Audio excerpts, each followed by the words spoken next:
right, Detroit's big three automakers back on Capitol Hill today pleading for $25 billion in bailout money to save their company. Should they get it or go into protected bankruptcy? Lori Roman is a former supervisor at GM at a plant there, and Charlie Hughes is the former CEO for Mazda North America and Land Rover, and he's had a bunch of jobs, and they both join us today from D.C. Good morning to you. Good morning. All right, Lori, what do you think? Bail them or let them go bankrupt? Well, I don't take my decision to oppose this bailout lightly. I'm part of a four-generation General Motors family, GM and UAW. In our family, a Ford was considered a foreign car, so we're pretty loyal folks. I don't take this lightly. It was an agonizing decision for me, but I think it's what's best for the company. This bailout will not solve their competitiveness and profitability problems. You can't put them on life support. This is life support. They need open heart surgery. Sure. And when you look at the wages that are paid, and we do have a graphic that I think we're going to put up, a lot of these guys who are in the union do make an awful lot of money. Just take a look. When you compare the hourly plus benefits, Charlie, look at that, $78 an hour for a GM guy, average, according to the Center for Automotive Research, where it's half than that at Toyota. Now, I understand you think that these guys should get bailed out. Why? Well, I think bailout is the wrong expression. Excuse me a second. I think they should be given a bridge loan because the circumstances they face right now were not of their own making. Well, yeah, but Charlie, yesterday up on the Hill, when they were asked whether or not, okay, we'll give you $25 billion for a bridge loan, will you pay us back? It sounded like a bailout. Well, it is a loan, and that loan will come due, and I mean it's got interest rates and all those other things. But I think this is a very frustrating question for America right now. We're looking at a failed presidency, a Congress with ratings lower than that would make a child molester blush.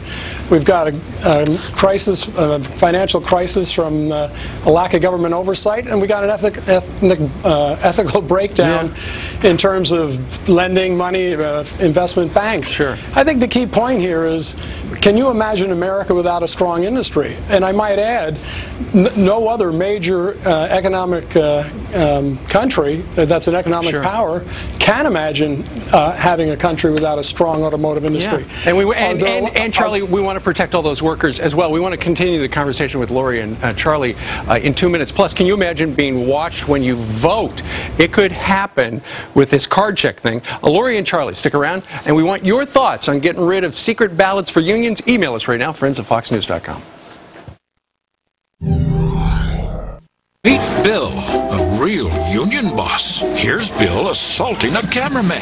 Dude, I told you stop. The unions are pressuring Congress to pass the card check bill. So union bosses, like Bill, can know how you vote in union elections. You're a police officer. Denying you the right to a private vote. I'm going to take this camera and stick it somewhere where you don't want it. Tell Congress you don't want to meet Bill. Protect your private vote. Paid for by the U.S. Chamber of Commerce. And that was a TV ad put out by the U.S. Chamber of Commerce opposing the card check system. That's a system that would give labor unions more freedom. We're back now with Lori Roman and Charlie Hughes. Lori used to work for GM and comes from a long line of union workers. Charlie is the former CEO of Mazda and Land Rover. All right, Lori, let me ask you this, because I also come from a family of a GM dealership, so I know what you mean when you say Ford is a foreign car. But I want to ask you about this card check system, because in essence what this would do is allow people congregating, proposing to form a union, to do so under secret ballot. What are the ramifications of that? Well, folks would lose their secret ballot, and that would open them up to union intimidation and harassment in order to get them to vote to organize a union in their area. It is the worst that everything Washington has to offer, this piece of legislation, because it's a Democrat payback to the unions for helping them get control of the Senate and the House. So it represents the worst of everything that average Americans hate about Washington. The other bad thing about card check is that it will make us less competitive than the rest of the world, and you will have many industries that will be facing the same kinds of problems that the automakers are facing now. So on the one hand, you have these Dems that are wanting to bail out the auto industry, and at the same time, they want to create legislation that will impose some of the same problems on the rest of the country and make them less competitive. Hey, and Charlie, so it makes absolutely no sense. Charlie, the concept of a secret ballot is integral to the American system of democracy. Even George McGovern, of all people, campaigned against this legislation and in favor of the secret ballot. What conceivable basis, what good could come from forcing people to vote out in the open? Well, I have to agree with Lori. No good will come from it at all. And in our first segment, we were talking about how the abuses of the union make a bailout, at least for Lori, unattractive. So I think pushing that kind of an agenda is not a very smart idea. Right. And I think we also have to understand, as we look at the situation with the U.S. car companies, the UAW was given a monopoly by the federal government, by Congress, when they passed the 1935 Wagner Act. Sure. So we can look at abuses for the UAW. Yeah. I'm sure every one of your listeners can also tell you terrible tales about purchasing experience in different automotive dealerships. That's something completely different, yeah.